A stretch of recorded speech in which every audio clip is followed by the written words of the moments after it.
Good morning बच्चों। आज हम यूनिट 3 चैप्टर 2 पढ़ने वाले हैं, जिसका नाम है द काइट फेस्टिवल। ठीक है, मैं अभी शेयर स्क्रीन करती हूँ।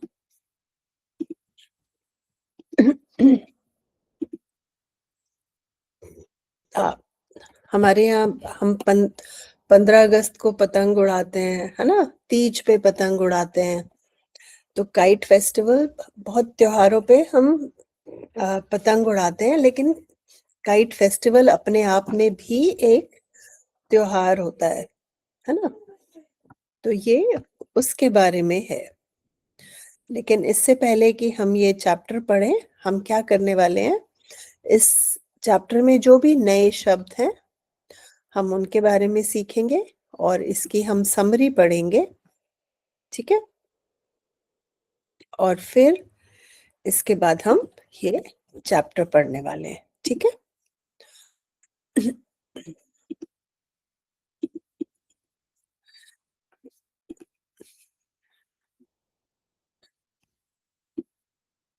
समरी है, सारांश। Kite flying is an age-old tradition that has been enjoyed by people over cultures and generations. तो बहुत एक पुराना तरीका है ये त्योहार मनाने का। जब भी कोई खुशी का मौका होता है, लोग पतंग उड़ाते हैं। पतंगबाजी का छत पे जाएंगे, पतंग उड़ाएंगे एक दूसरे के साथ। अगर आपको पता हो कि कुछ दिन पहले हमारी सरकार ने चाइना से जो मांझा आता था पतंग उड़ाने का, उसमें शीशा लगा होता था, फाइबर ग्लास। लेकिन उस शीशे से क्या हो रहा था, लोगों को चोट लग रही थी, पक्षियों को चोट लग रही थी। अगर वो मांझा कहीं गिर जाता था तो बच्चों को चोट लग रही थी। तो वो गवर्नमेंट ने बैन कर दिया है। उन्होंने कहा है कि वो चाइना से जो मांझा आता है जिसमें शीशा लगा हुआ है, वो हम अपने बच्चों को नहीं इस्तेमाल करने देंगे। तो काइट फ्लाइंग इतनी बड़ी चीज है कि उसके बारे में सरकार भी अपने डिसीजंस देती रहती है।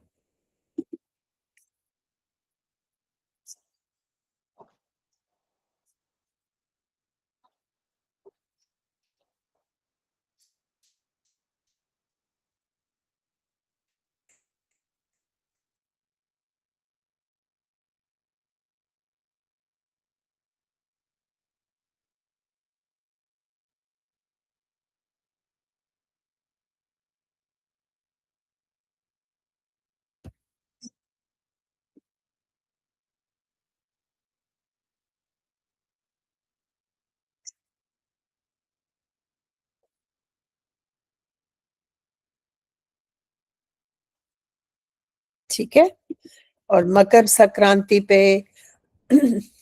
बसंत पंचमी पे भी लोग पतंग उड़ाते हैं। 15 अगस्त पे भी पतंग उड़ाई जाती है।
ठीक है, तो ये है इस चैप्टर में हम जो पढ़ने वाले हैं।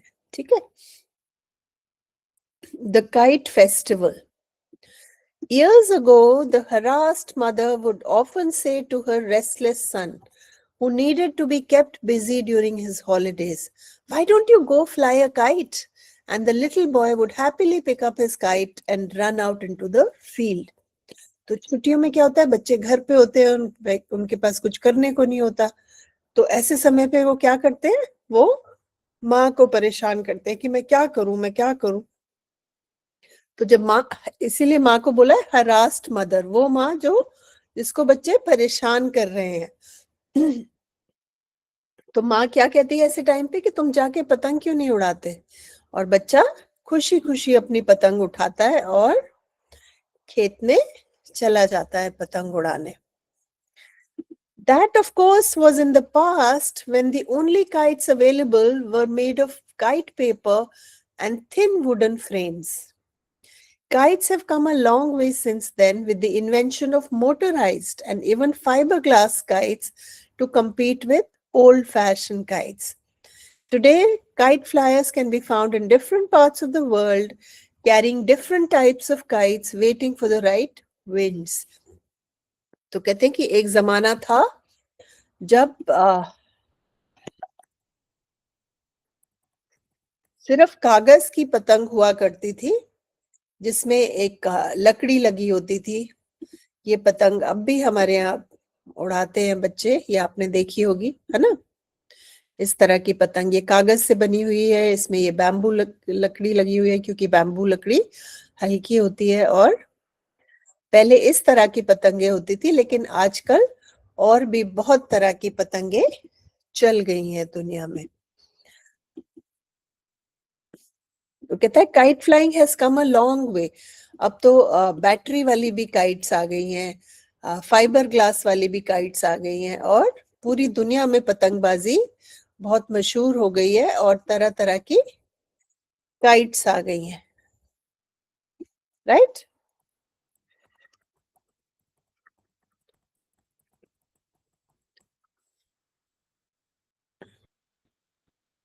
ये कुछ पतंगे हैं, दुनिया अलग अलग जगह, एक तरह की ये पतंग है, एक तरह की ये पतंग है। तो तरह तरह की पतंगे आजकल मशहूर होने लगी हैं पूरी दुनिया में, ठीक है। तो ये सब नए नई तरह की पतंगे लोग बनाने लगे हैं। इस तरह की लालटेन वाली पतंग भी होती है, जिसमें लाइट जलती है और उसको छोड़ देते हैं और वो आसमान में उड़ती है। अगर आप रिसर्च करेंगे थोड़ी सी, तो आप देखेंगे कि आजकल बहुत ही अलग अलग तरह की पतंगे सारी दुनिया में मशहूर हो गई हैं। Kite flying has a long history. There are many Greek, Indian, and other mythological stories which tell us about human beings wanting to or trying to fly. तो इंसान को हमेशा से एक उत्सुकता थी कि अगर मैं उड़ूं तो कैसा लगेगा। उसी वजह से हवाई जहाज का इन्वेंशन हुआ, है ना।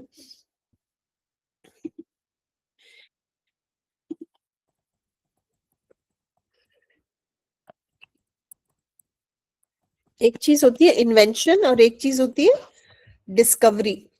इन्वेंशन होता है जब आप कुछ बनाते हैं, और डिस्कवरी होता है जब आप किसी चीज की खोज करते हैं। कोई चीज है पहले से, आप उसको ढूंढते हैं। तो इन्वेंशन और डिस्कवरी में ये फर्क है। तो जब हवाई जहाज का इन्वेंशन हुआ, वो काइट से ही हुआ। इंसान को एक उड़ने की जिज्ञासा थी कि पक्षी उड़ते हैं कितने आसानी से, अगर हम भी उड़ पाए तो कितना अच्छा हो। वहीं से हमारा हवाई जहाज की इन्वेंशन हुई। Over a period of time, this desire of humans and their imagination probably led to the invention of kites.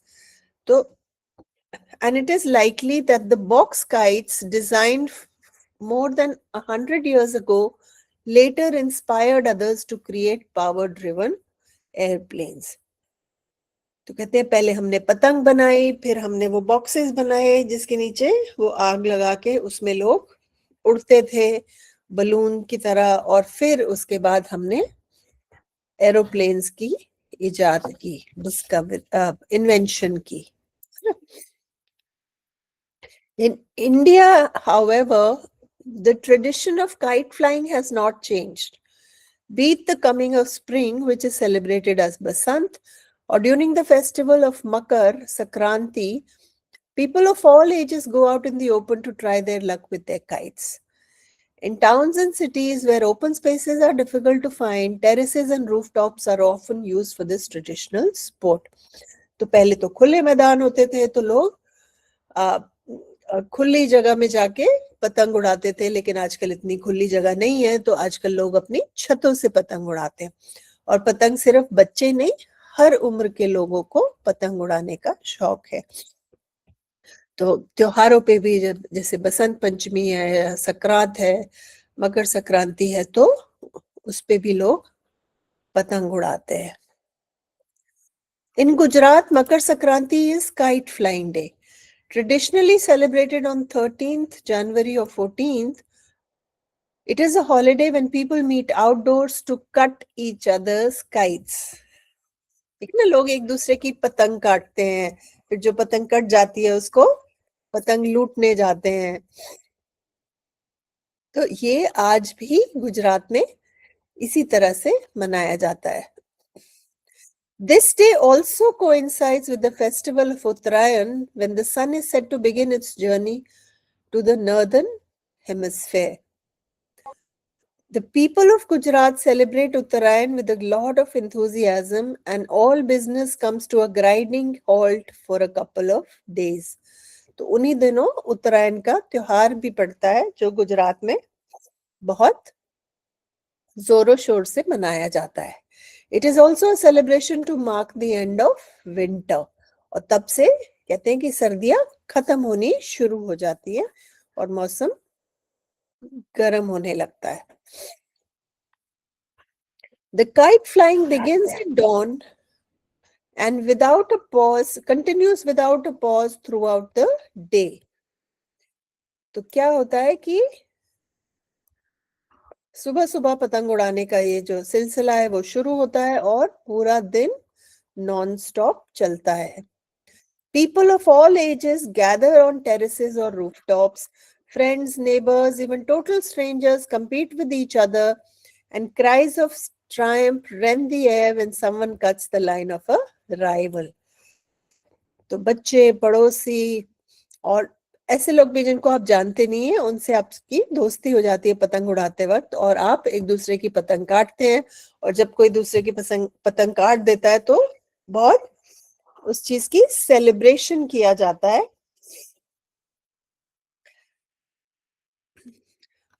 A wonderful variety of kites is seen, and the fussy buyer can choose what he wants. आजकल बहुत तरह की पतंगे मिलती है, और जिसको जैसी पतंग चाहिए वो उसको खरीद सकता है बाजार से। The more serious players prepare special lines for their kites. There is music in the air, and traditional delicacies are specially prepared for the day. तो जो सीरियस पतंगबाज होते हैं वो क्या करते हैं, वो पूरी तैयारी करते हैं अपनी पतंग उड़ाने की, और म्यूजिक बजाते हैं और तरह तरह के पकवान भी बनाते हैं। Held on the same day, the bigger event, however, is the International Kite Festival at Ahmedabad, organized by the Gujarat State Tourism Corporation. It is held either at Sardar Patel Stadium or Police Stadium. ठीक है, तो एक बहुत बड़ा event होता है अहमदाबाद में, गुजरात में, जहां पे सरकार ये कार्यक्रम ऑर्गेनाइज करती है स्टेडियम में, या तो सरदार पटेल स्टेडियम में या पुलिस स्टेडियम में, कहीं पे ये इंतजाम करते हैं जहां पे ज्यादा से ज्यादा लोग पतंग उड़ा सके और इस त्योहार का मजा ले सके। This popular festival attracts international kite flyers who demonstrate their skills in flying exotic kites, and local champions as well. Little Indian paper kites compete with those from Japan, the USA, the UK, and other countries. Excited Spectators watch in awe as the marvelous shapes such as eagles and snakes soar into the skies. तो अलग अलग shapes की मैंने आपको दिखाया आजकल पतंग मिलती है और कुछ लोग पतंगबाजी में हिस्सा लेते हैं, कुछ लोग वहां बैठकर पतंगबाजी का मजा लेते हैं। वो खुद पतंग नहीं उड़ाते लेकिन वो पतंगबाजी देखकर एंजॉय करते हैं। दृश्य दर्शक बनके उसका वो मजा उठाते हैं। One of the highlights of this festival is the Patang or the Kite Bazaar in the heart of Ahmedabad, which is open 24 hours a day for a whole week. एक second.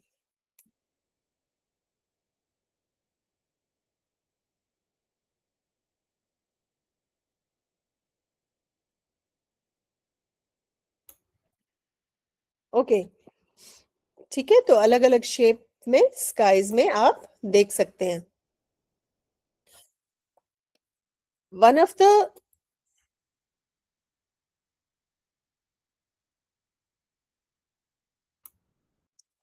the highlights of this festival is the Patang or the Kite Bazaar in the heart of Ahmedabad, which is open 24 hours a day for a whole week. तो उन्हीं दिनों पतंग बाजार लगता है जो 7 दिन खुला होता है पूरा हफ्ते, ताकि लोग पतंगबाजी के लिए जो भी उनको चाहिए वो सब वहां से खरीद सके। A visit to this bazaar in the middle of the night is enough to prove the entire city is obsessed with kites. कहते हैं वो 24 घंटे बाजार खुला रहता है और आप आधी रात को भी जाएंगे तो वहां पे पतंग का सामान बेचने वाले और खरीदने वालों की भीड़ रहती है। उससे पता चलता है कि पतंगबाजी कितना बड़ा शौक है, कितना लोग इसको शौक से मनाते हैं। People crowd the streets and buy their stocks, haggling through the night. तो पूरी रात लोग शॉपिंग कर रहे हैं, अपना सामान खरीद रहे हैं। और हैगल माने सौदेबाजी, जब आप कोई चीज दुकानदार कोई चीज 10 रुपए की देना चाह रहा है और आप उसे कह रहे हैं नहीं मुझे 8 में चाहिए, उसको कहते हैं हैगलिंग।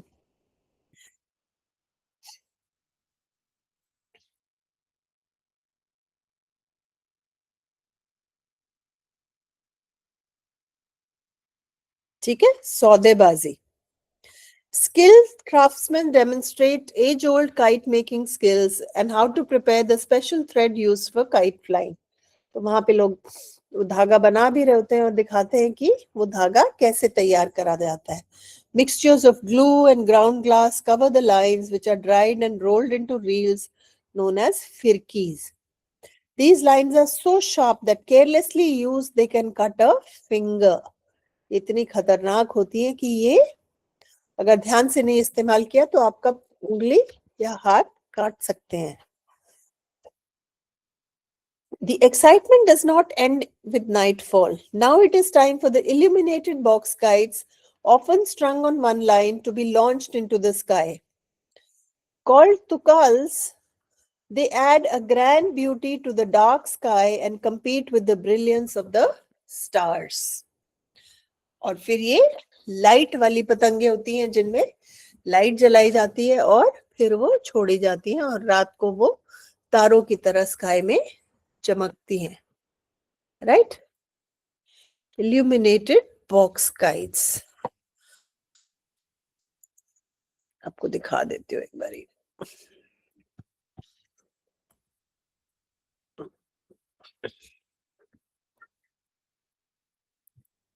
ये देखो इस तरह की, इनमें अंदर लाइट जली होती है और इसको पतंग को छोड़ देते हैं आसमान में और वो इस तरह से लगती हैं। ऐसे लाइट वाली भी होती हैं, तो तरह तरह की लाइट वाली पतंगे आपको देखने को रात को मिलेंगी। ठीक है, इसीलिए वो कह रहे थे कि आजकल बहुत तरह तरह की पतंगे चल गई हैं। ओके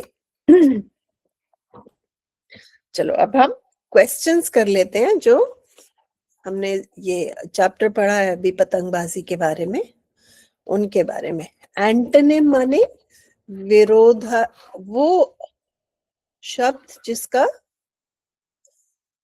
सिनोनिम होता है वो शब्द जिसका सेम मीनिंग हो, और एंटोनिम होता है जिसका उल्टा अर्थ हो, समानार्थी और विरुद्धार्थी शब्द।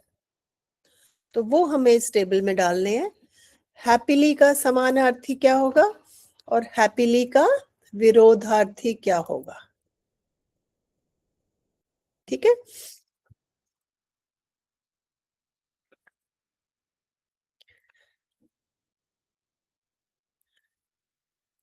तो ये आपका, यहां से आपको लेना है। हैप्पीली माने जॉयफुली, है ना, जॉयफुली तो हो गया आपका समानार्थी, और विरोधार्थी क्या हो गया? सॉरोफुली, है ना। तो इस तरह से आप इस टेबल से लेकर अपना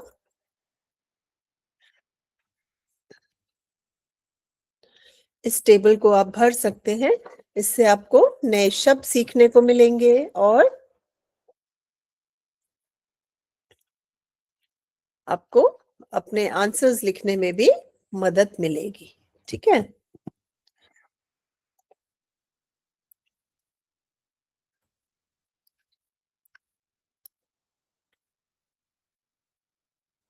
ऑलराइट। बाकी शब्दों को हम देखते हैं यहाँ पे।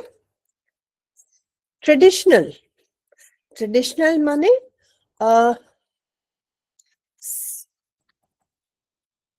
ट्रेडिशनल, ट्रेडिशनल माने पारंपरिक। तो पारंपरिक का सिनोनिम क्या होगा? पारंपरिक का सिनोनिम होगा, एक सेकेंड, ओल्ड फैशन्ड, है ना, पारंपरिक। और उसका विरोधार्थी शब्द क्या होगा? मॉडर्न। ठीक है। हॉल्ट, हॉल्ट माने किसी चीज को रोकना, उसको कहते हैं halt. To stop something, right, to stop, halt. ठीक है, और इसका विरोधाभासी विरोधाभास क्या होगा? To start. हॉल्ट रोकने का मतलब है पॉज। हम टीवी देख रहे होते हैं या लैपटॉप पे कुछ देख रहे होते हैं, हम पॉज करते हैं ना, तो पॉज। और इसका विरोधार्थी क्या होगा? स्टार्ट। ठीक है। ट्रायम्फ, ट्रायम्फ माने जीतना। ट्रायम्फ का सिनोनिम क्या होगा? विक्ट्री। और विरोधार्थी शब्द क्या होगा? एंटोनिम होगा डिफीट। ठीक है। एग्जॉटिक, एग्जॉटिक माने एक बहुत ही रेयर किस्म का, बहुत ही डिफरेंट कोई चीज अगर होती है तो उसका सिनोनिम होगा फॉरेन, और उसका एंटोनिम होगा नेटिव। ठीक है। सोर, सोर माने उड़ना, तो उसका सिनोनिम होगा राइज, और उसका एंटोनिम होगा ड्रॉप। ठीक है। ब्रिलियंस, ब्रिलियंस माने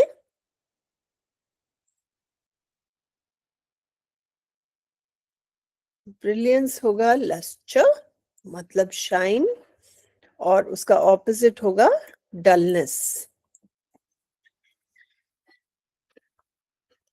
राइट।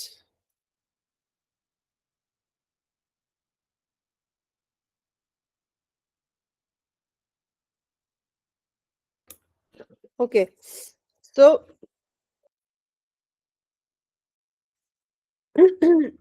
अब हम आते हैं क्वेश्चन 2 पे, ट्रू एंड फॉल्स।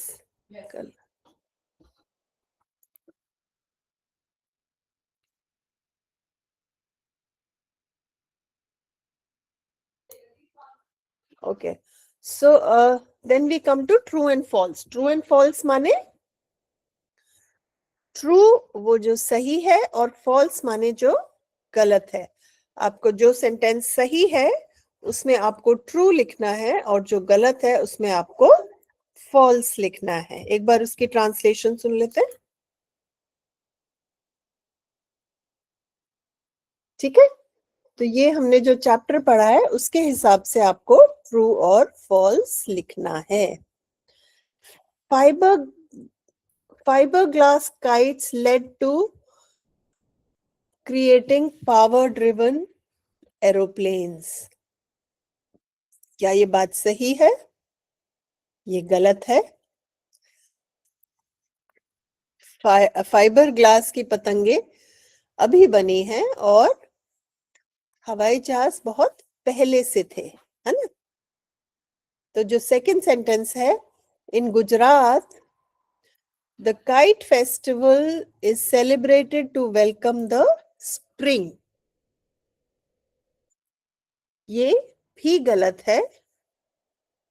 ये बसंत पंचमी और मकर संक्रांति के लिए ये मनाया जाता है. इसका स्प्रिंग से कोई लेना देना नहीं है.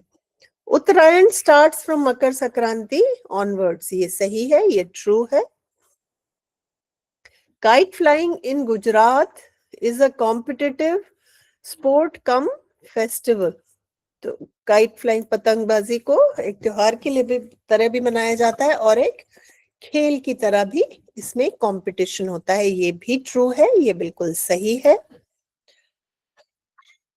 द काइट बाजार इन अहमदाबाद is open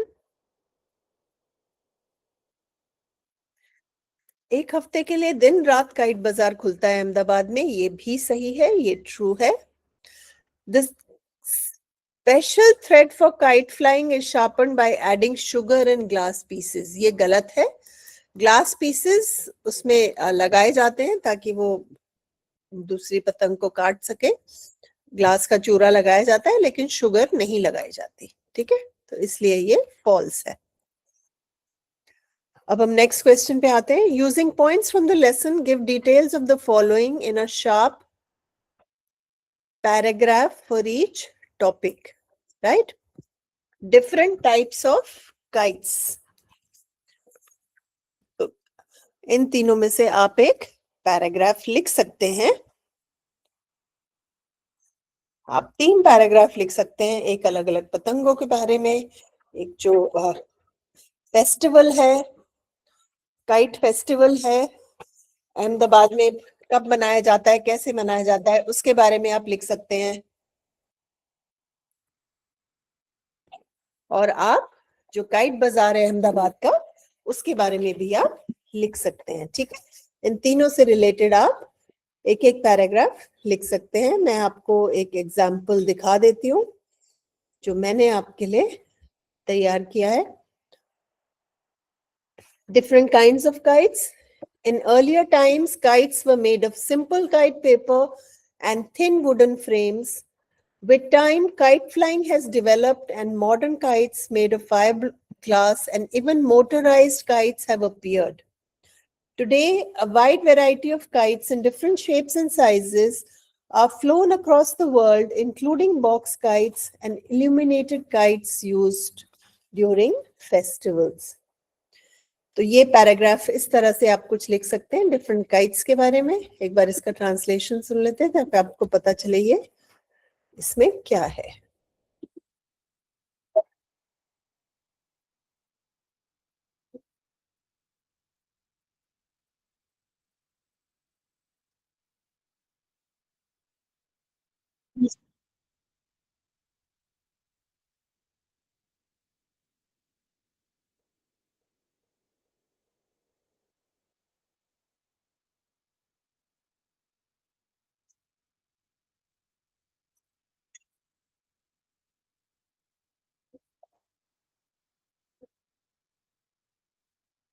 ठीक है, और दूसरा है about the international kite festival at Ahmedabad.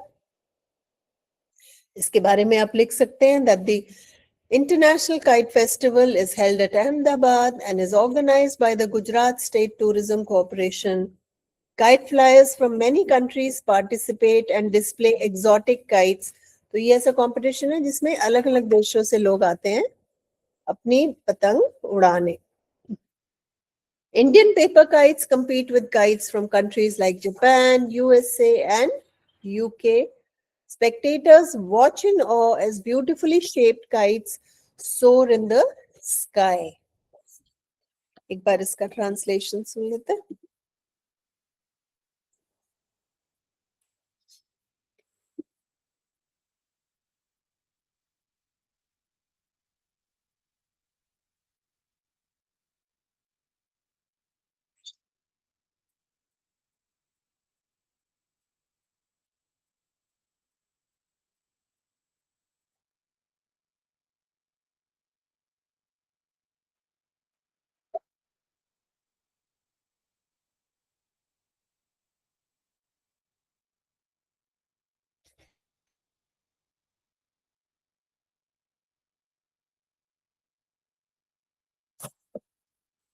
ठीक है. तीसरा पैराग्राफ जो हमारा है वो है अबाउट द काइट बाजार of Ahmedabad. The Patang or the Kite Bazaar in Ahmedabad is one of the highlights of the festival. It remains open 24 hours a day for a whole week. People crowd the streets to buy kites and threads, often haggling late into the night. The bazaar proves that the entire city is deeply obsessed with kite flying. इसका भी एक बारी हम translation सुन लेते हैं. तो ये तीनों पैराग्राफ आप प्रैक्टिस के लिए लिख सकते हैं.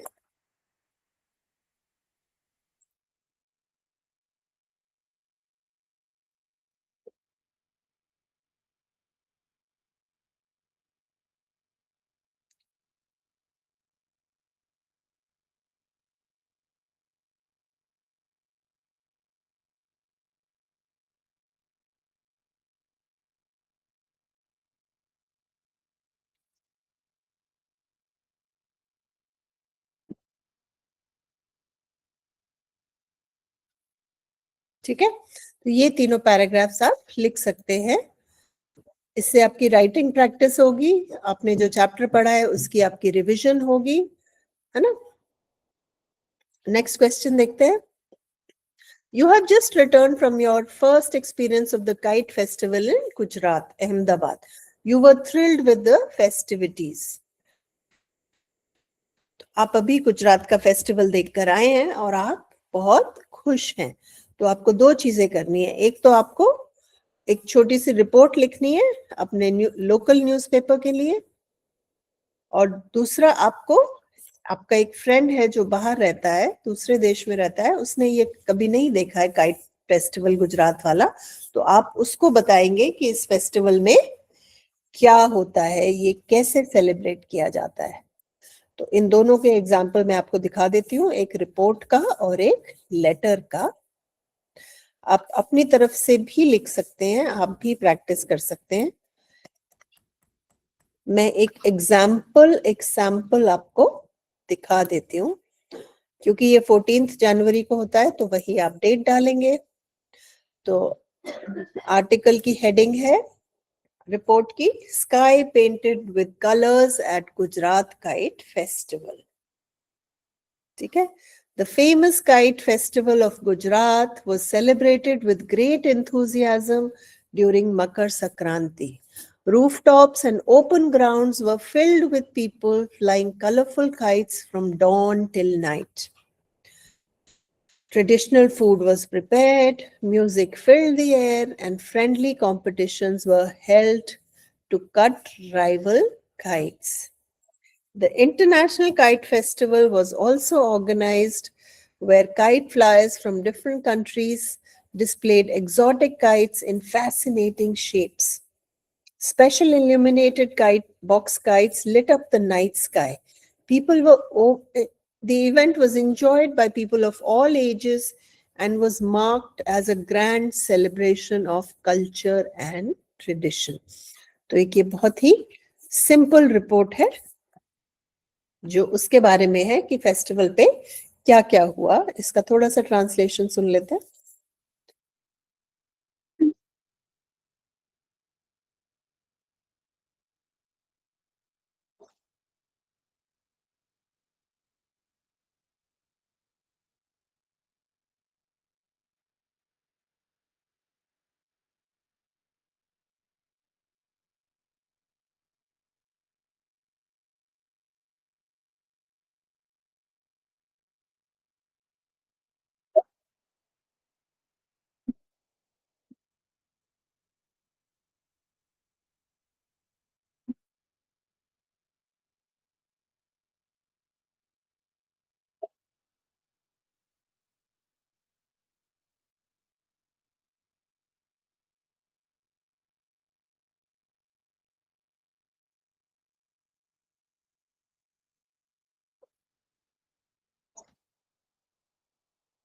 ठीक है, तो ये आप सिंपल सी रिपोर्ट लिख सकते हैं। दूसरा, जो आप लेटर लिखेंगे अपने फ्रेंड को, उसमें आप लेटर का फॉर्मेट फॉलो कर सकते हैं।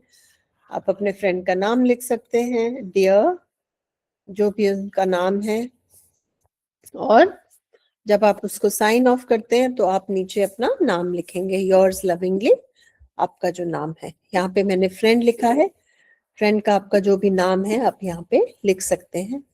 I recently attended the kite festival in Gujarat and it was a wonderful experience.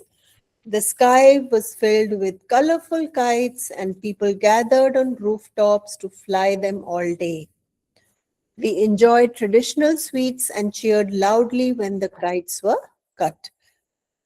तो ये उस नजरिए से लिखा है कि आपने उसमें हिस्सा लिया है, या आपने वो सब अपनी आंखों से देखा है और आपने क्या क्या देखा और एंजॉय किया। The International Kite Festival was the most exciting part, with beautiful kites from different countries. At night, illuminated kites made the sky look magical. It was truly a festival full of joy, color, and celebration. I wish you could have been there with me. तो आप कह सकते हैं कि मैंने अपने प्रिय दोस्त, मैंने आपको मिस किया। अगर आप मेरे साथ होते तो हम बहुत एंजॉय करते इस इवेंट को।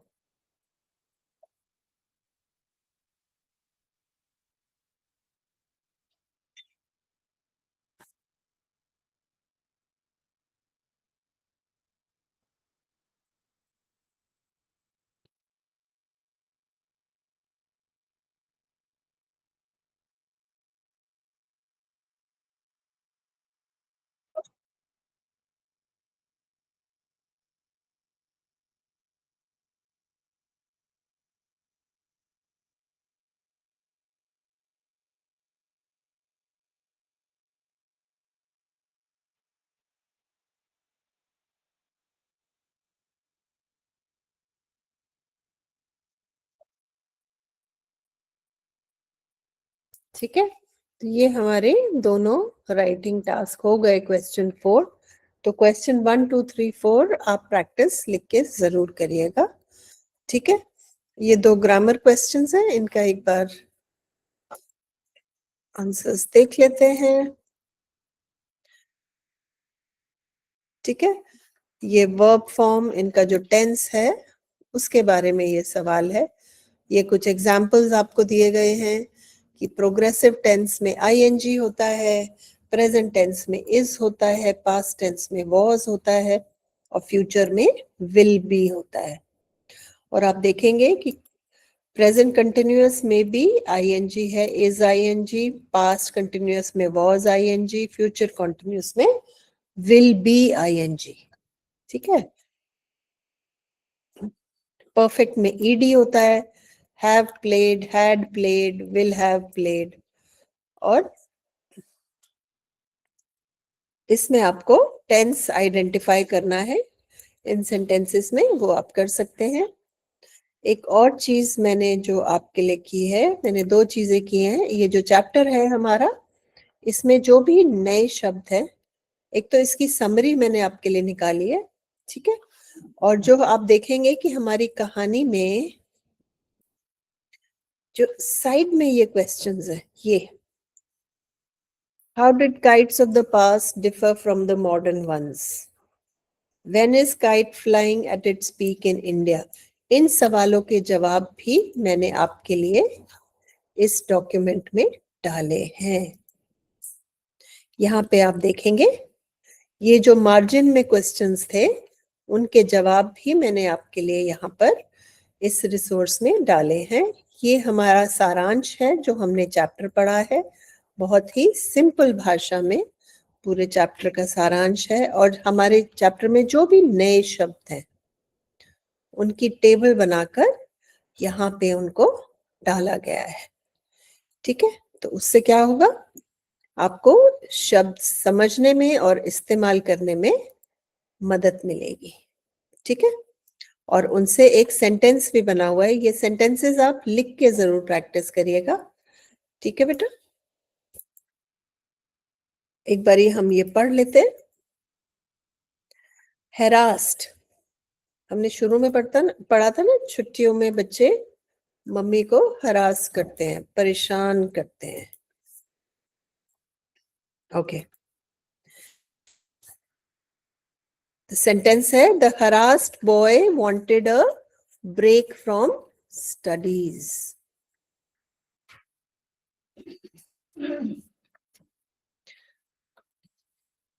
पढ़ के बच्चे परेशान हो गए और उन्हें एक ब्रेक चाहिए। रेस्टलेस, बेचैन। The restless child ran to fly his kite. अकेले बैठे बैठे बच्चे बोर हो जाते हैं, रेस्टलेस हो जाते हैं और उनको लगता है हमें कुछ करने को चाहिए। इन्वेंशन, आविष्कार। The invention changed kite flying. Fibre glass, fibre glass होता है एक तरह का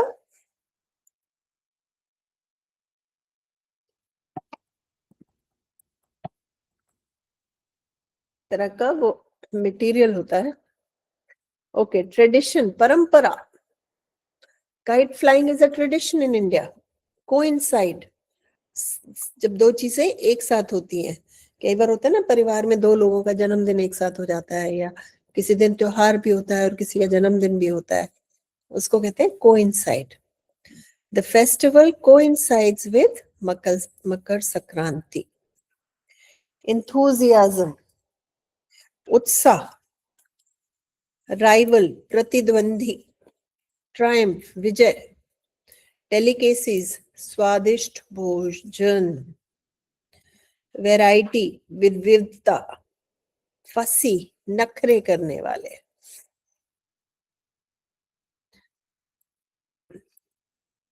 कुछ लोग होते हैं ना, दुकान पे खरीदने जाते हैं, उनको कुछ पसंद ही नहीं आता, ये तो ऐसा है, ये तो ऐसा है, इसका तो ये खराब है, इसका तो ये रंग ऐसा है।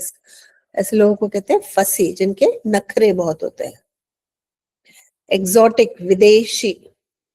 स्पेक्टेटर, दर्शक। स्पेक्टिकल्स होते हैं चश्मे। चश्मे किस काम आते हैं? देखने के। तो स्पेक्टेटर माने जो देख रहे हैं, दर्शक।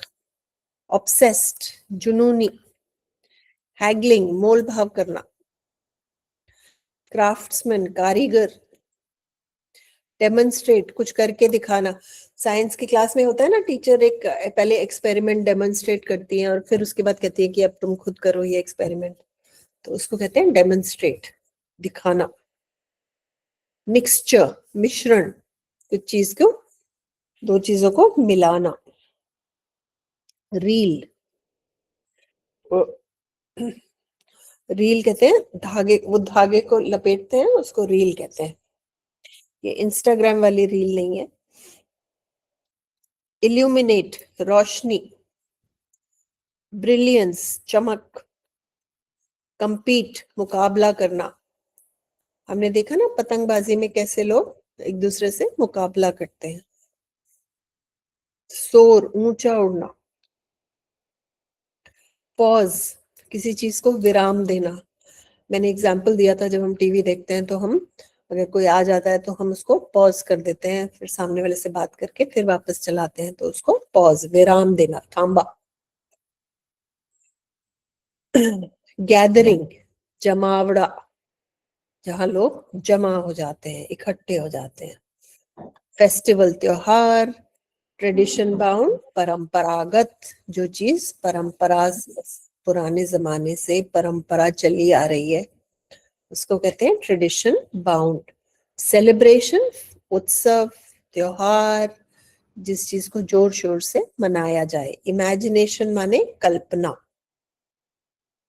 ठीक है, तो ये क्लास के बाद रिसोर्स आपके साथ शेयर कर दिया जाएगा। इसमें जो किताब के मार्जिन में जो सवाल हैं उनके जवाब हैं, ये सारांश है चैप्टर का, ये जो नई शब्दावली हमने इस पाठ में सीखी है ये उसकी लिस्ट है, और फिर जो हमारे नीचे क्वेश्चंस हैं इंग्लिश वर्कशॉप के, जो हमने अभी डिस्कस किए हैं, ये उसके आंसर्स हैं। ठीक है, ये आप पढ़ने के लिए, रिवीजन के लिए इसका आप इस्तेमाल कर सकते हैं। ठीक है।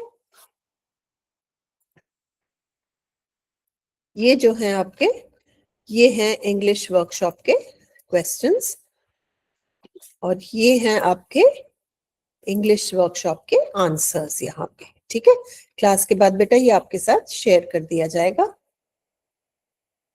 आई होप आज आपको क्लास में समझ में आया होगा। कितने बच्चों को समझ में आया? हाथ उठाओ। Very good. कितने बच्चे घर जाके प्रैक्टिस करने वाले हैं इसको? वेरी गुड, बहुत अच्छे बेटा, शाबाश।